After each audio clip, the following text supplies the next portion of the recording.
Очень хорошо, что вы пришли. Проходите сюда, располагайтесь поудобнее, одевайте наушники и слушайте. Сегодня мы читаем рассказ Говарда Филлипса Лавкрафта «Безымянный город». После минутного колебания я шагнул вперед и начал осторожный спуск по ступенькам, пробуя каждую из них ногой, словно это была шаткая приставная лестница. Такой жуткий спуск может привидеться разве что в тяжелом бреду или в страшном наркотическом дурмане. Узкий проход увлекал меня все дальше и дальше вниз. Он был бесконечен, словно страшный, населенный нечистью колодец. И света моего факела было недостаточно, чтобы озарить те неведомые глубин, в которые я опускался.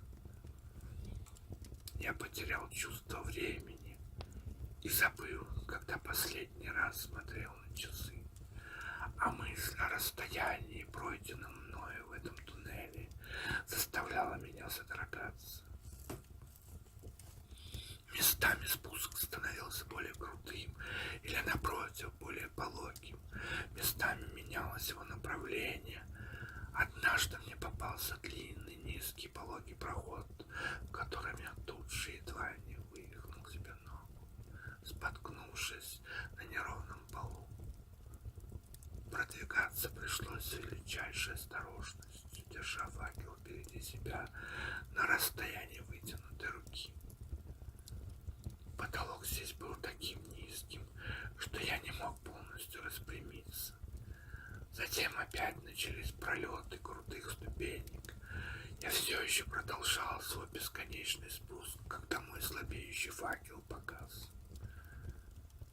Кажется, я не сразу заметил это, ибо когда все же обнаружил, что остался без огня, моя рука по-прежнему была вознесена над головой, как если бы он продолжал гореть.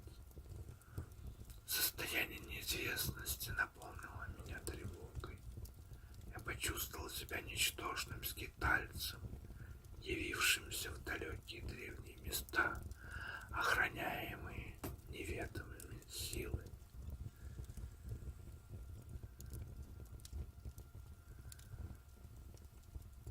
Во тьме на мое сознание обрушился поток разнообразных мыслей и видений, отрывки сцен своей редкостью демонологических трудов, сентенции безумного араба Аль-Хазреда, цитаты из кошмарных апокрифов, Дамаски и нечестивые строки из бредового образа мира Готье Менца.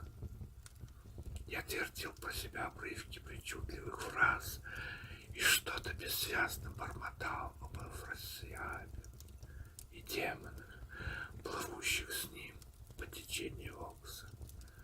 Неоднократно в голове моей мелькало выражение из сказки лорда Дансень: неотражаемая чернота бездны. Один раз, когда спуск неожиданно круто пошел вниз, я начал нараспев цитировать строфу из Томаса Мура и остановился лишь тогда, когда почувствовал, что эти строки навевают на меня самый настоящий ужас. Вместилище бездонной тьмы черно, как ведьмины котлы с кипящим зельем. Наклоняясь, чтобы отыскать какой-то путь сквозь эту бездну, я узрел, насколько мог проникнуть взор, стеклянный отблеск темных стен, сверкающих, как черный лак, и мрак сквозь полускрестный зев, обитель гибели струи. Мне уже начало казаться, что время остановилось, как вдруг я вновь почувствовал, что ноги мои стоят на ровном горизонтальном полу. Я обнаружил, что нахожусь в каком-то помещении. Оно было не намного выше комнат в двух меньших храмах, находившихся сейчас наверху, невообразимо далеко от меня. Я не мог стоять в полный рост, распрямить спину, и по-прежнему можно было только опустившись на колени. Не видя ничего вокруг, я начал наугад двигаться в разных направлениях и очень скоро понял, что нахожусь в узком коридоре, вдоль стен которого стоят рядами деревянные ящики со стеклянными крышками. Последний я определил на ощупь. Отполированное дерево и стекло в этой палеозойской бездне. Мысли о том, что может скрываться за всем этим, заставили меня содрогнуться. Ящики были расставлены по обе стороны прохода на одинаковом расстоянии друг от друга. Они имели продолговатую форму, стояли горизонтально своими размерами и очертаниями, напоминая гробы, что в очередной раз наполнило меня ужасом. Попытавшись сдвинуть с места 2 или 3 ящика, я обнаружил, что они прочно закреплены на месте. Проход этот, насколько я мог судить, был довольно длинным, поэтому, не опасаясь встретить на своем пути никаких препятствий, я устремился вперед в полусогнутом положении. Наверное, со стороны это выглядело довольно нелепо, но кто мог увидеть меня в этой кромешной тьме? Время от времени я ощупывал пространство то слева, то справа от себя, лишь для того, чтобы убедиться, что стены и ряды ящиков все еще тянутся вдоль прохода. Как всякий человек, я настолько привык мыслить визуальными образами, что вскоре почти забыл о темноте и рисовал в своем воображении бесконечно однообразный коридор с расставленными вдоль него ящиками из дерева и стекла. Как если бы эта картина была доступна моим глазам, и в какой-то миг я понял, что действительно вижу коридор.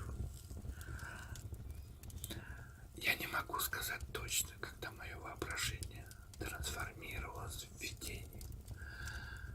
Просто в определенный момент я заметил впереди постепенно усиливающееся свечение, и до меня дошло, что я различаю смутные очертания коридора и ящиков, проступавшие вследствие какой-то неизвестной подземной фосфоресценции.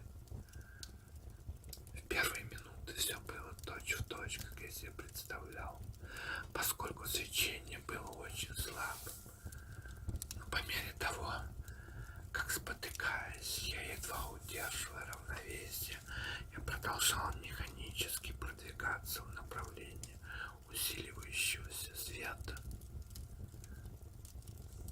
Становилось все более очевидным, что мое воображение рисовало лишь слабое подобие подлинной картины.